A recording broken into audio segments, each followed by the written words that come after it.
ದೇವರ ಪರಿಶುದ್ಧ ನಾಮಕ್ಕೆ ಕೋಟಿ ಸ್ತೋತ್ರವಾಗಲಿ. ಪ್ರೀತಿಯ ದೇವಜನರೇ, ವಿಶ್ವಾಸಿಗಳೇ, ನೀವು ಪ್ರತಿಯೊಬ್ಬೊಬ್ಬರು ಕರ್ತನಾದ ಕ್ರಿಸ್ತ ಯೇಸುವಿನ ನಾಮದಲ್ಲಿ ನಿಮ್ಮೆಲ್ಲರಿಗೂ ನನ್ನ ಪ್ರೀತಿಪೂರ್ವಕವಾದ ವಂದನೆಗಳು.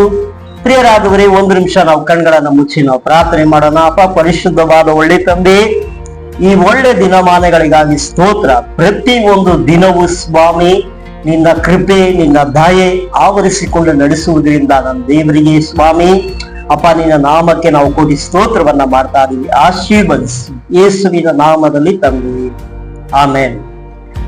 ಓಕೆ ಪ್ರಿಯರಾದವರೇ, ಈಗ ನೀವು ಪ್ರತಿಯೊಬ್ಬೊಬ್ಬರು ದಿನಸರಿಯೂ ದೇವರ ವಾಕ್ಯವನ್ನ ಕೇಳಿ ಅದರ ಪ್ರಕಾರ ಬೆಳೆಯುವುದರಿಂದ ನಿಶ್ಚಯವಾಗಲು ದೇವರ ನಾಮ ಮಹಿಮೆ ಹೊಂದುತ್ತದೆ.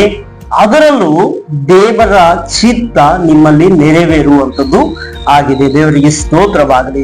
ಪ್ರೀತಿಯ ದೇವಜನರೇ, ನಮಗೆ ವಾಕ್ಯದಲ್ಲಿ ಪ್ರತಿ ಒಂದು ದಿನ ವಾಕ್ಯವನ್ನ ಓದುವುದರಿಂದ, ವಾಕ್ಯವನ್ನ ಧ್ಯಾನ ಮಾಡುವುದರಿಂದ, ವಾಕ್ಯವನ್ನ ಪ್ರತಿ ಒಂದು ದಿನ ಕೇಳುವುದರಿಂದ ಏನಾಗುತ್ತೆ ಎಂಬುದಾಗಿ ನಾವು ನೋಡುವ ಪ್ರಕಾರ ಅದು ಪ್ರತಿಯೊಬ್ಬೊಬ್ಬರಿಗೂ ಹಿತವನ್ನ ಮಾಡುವಂತದ್ದಾಗಿದೆ.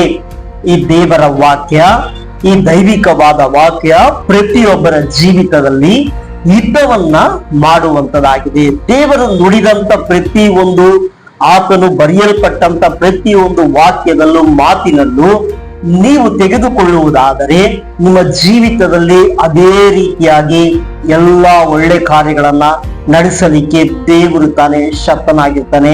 ದೇವರ ನಾಮಕ್ಕೆ ಸ್ತೋತ್ರವಾಗಲಿ. ಆದ್ದರಿಂದಲೇ ಪ್ರಿಯರಾದವರೇ, ದಾವೀದನು ಹೀಗೆ ಹೇಳುತ್ತಾನೆ 91ನೇ ಕೀರ್ತನೆಯಲ್ಲಿ, ಯೆಹೋವನೇ ನೀನು ಒಳ್ಳೆಯವನು, ಒಳ್ಳೆಯದನ್ನೇ ಮಾಡುವನು ಆಗಿದ್ಯಾ. ದೇವರಿಗೆ ಸ್ತೋತ್ರವಾಗಲಿ. ಹೌದು ಪ್ರಿಯರಾದವರೇ, ನಮ್ಮ ಕರ್ತನಾದ ದೇವರು ಆತನು ಒಳ್ಳೆಯವನೇ ಆಗಿದ್ದಾನೆ.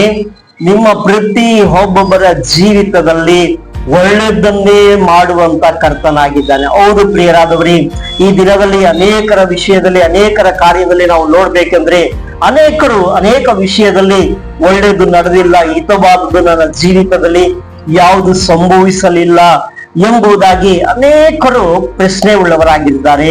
ಅನೇಕರಿಗೆ ಯಾತಕ್ಕೆ ಈ ರೀತಿಯಾದ ಕಾರ್ಯಗಳು ನನ್ನ ಜೀವಿತದಲ್ಲಿ ನಡೆಯುತ್ತಿಲ್ಲ, ಅವರಿಗೆ ನಡೀತಾ ಇದೆ, ನಮಗೆ ಯಾಕೆ ನಡೆಯುತ್ತಿಲ್ಲ, ನಾವು ಕೂಡ ತಾನೇ ಅವರ ಹಾಗೆ ಜೀವನ ಮಾಡ್ತಾ ಇದೀವಲ್ಲ ಎಂಬುದಾಗಿ ಅನೇಕರ ಜೀವಿತದಲ್ಲಿ ಪ್ರಶ್ನೆಯಾಗಿ ಈ ರೀತಿಯಾಗಿ ಉದ್ಭವವಾಗುವಂತಹದ್ದಾಗಿದೆ.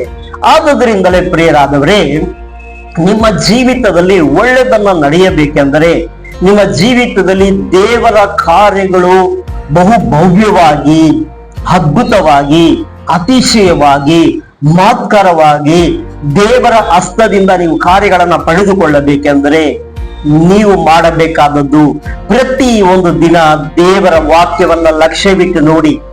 ದೇವರ ವಾಕ್ಯದಲ್ಲಿ ಹೇಳಲ್ಪಟ್ಟ ಪ್ರತಿ ಒಂದು ಮಾತಿನಲ್ಲಿ ಗಮನವಿಟ್ಟು ಅದಕ್ಕೆ ಅನುಸಾರವಾಗಿ, ಅದಕ್ಕೆ ಅನುಗುಣವಾಗಿ ನೀವು ಬಾಳುವಾಗ ದೇವರ ವಾಕ್ಯದಲ್ಲಿ ಹೇಳಲ್ಪಟ್ಟ ಪ್ರತಿ ಒಂದು ಆಶೀರ್ವಾದದ ವಾಕ್ಯಗಳು ನಿಮ್ಮ ಜೀವಿತದಲ್ಲಿ ನೆರವೇರುವಂತದ್ದಾಗಿದೆ. ಹಾಲೆಲೂಯ.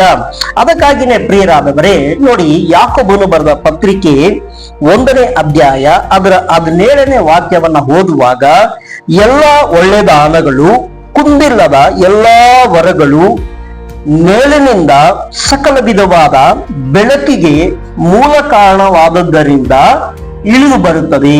ಆತನಲ್ಲಿ ಚಂಚಲತ್ವವೂ ಇಲ್ಲ, ವ್ಯತ್ಯಾಸದ ಸೂಚನೆಯೂ ಇಲ್ಲ. ದೇವರಿಗೆ ಸ್ತೋತ್ರವಾಗಲಿ. ಯಾಕೋಬನು ಬರೆದ ಪತ್ರಿಕೆ 1ನೇ ಅಧ್ಯಾಯ 17ನೇ ವಾಕ್ಯ ಹೇಳುವ ಪ್ರಕಾರ ಎಲ್ಲಾ ಒಳ್ಳೆ ದಾನಗಳು, ಕುಂದಿಲ್ಲದ ಕೊರತೆಗಳು ಬೆಳಕಿಗೆ ಮೂಲ ಕಾರಣನಾದ ನಮ್ಮ ಕರ್ತನಾದ ದೇವರ ಬಳಿಯಿಂದ ಇಳಿದು ಬರುವಂತದ್ದಾಗಿದೆ. ಆದುದರಿಂದ ಪ್ರಿಯರಾದವರೇ, ಈ ವಾಕ್ಯವನ್ನ ನೀವು ಗೌರವಿಟ್ಟು ಕೇಳುವುದಾದ್ರೆ, ವಾಕ್ಯವನ್ನ ಅರ್ಥಗರ್ಭಿತವಾಗಿ ತೆಗೆದುಕೊಳ್ಳುವುದಾದ್ರೆ ಒಳ್ಳೆಯದು ಎಲ್ಲಿಂದ ಬರ್ತದಂದ್ರೆ ನಮ್ಮ ಕರ್ತನಾದ ದೇವರು ಬೆಳಕಿಗೆ ಮೂಲ ಕಾರಣದ ದೇವರ ಬಳಿಯಿಂದ ಇಳಿದು ಬರ್ತದೆ.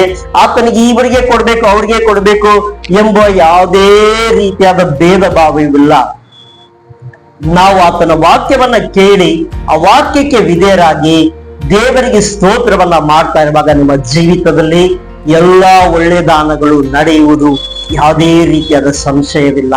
ಕಣ್ಗಳನ್ನು ಮುಚ್ಚಿ ಪ್ರಾರ್ಥನೆ ಮಾಡೋಣ. ಅಪ್ಪ ಪರಿಶುದ್ಧವಾದ ಒಳ್ಳೆ ತಂದೆಯೇ, ನಿಮ್ಮನ್ನು ಸ್ತುತಿಸ್ತಾ ಇದೀವಿ, ಕೊಂಡಾಡ್ತಾ ಇದೀವಿ ರಾಜನೇ. ಈ ದಿನದಲ್ಲಿ ನಿನ್ನ ವಾಕ್ಯ ಹೇಳುವ ಪ್ರಕಾರ ನೀನು ಪ್ರತಿಯೊಬ್ಬೊಬ್ಬರಿಗೂ ಒಳ್ಳೆಯದನ್ನೇ ಮಾಡು ಸ್ವಾಮಿ. ಕೇಳಾದ ಕಾರ್ಯಗಳನ್ನ ತೆಗೆದಾಕಿ ನೀನು ಒಳ್ಳೆಯದನ್ನ ಬಯಸುವಂತ ದೇವರು. ಹಾಗೆ ಪ್ರತಿಯೊಬ್ಬರ ಜೀವಿತದಲ್ಲಿ ಒಳ್ಳೆಯದನ್ನ ಮಾಡಿ ಆಶೀರ್ವದಿಸು, ಯೇಸುವಿನ ನಾಮದಲ್ಲಿ ತಂದೆ, ಆಮೇನ್. ಓಕೆ ಪ್ರಿಯರಾದವರೇ, ನಿಮ್ಮ ಜೀವಿತದಲ್ಲಿ ಒಳ್ಳೆಯದನ್ನು ಮಾಡುವ ಕರ್ತನಿದ್ದಾನೆ.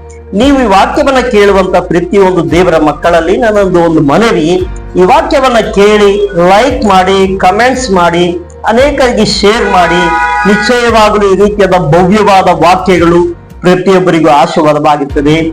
ಶಲೋಮ್. ದೇವರು ನಿಮ್ಮೊಂದಿಗಿರ್ತಾರೆ. ಆಮೇನ್.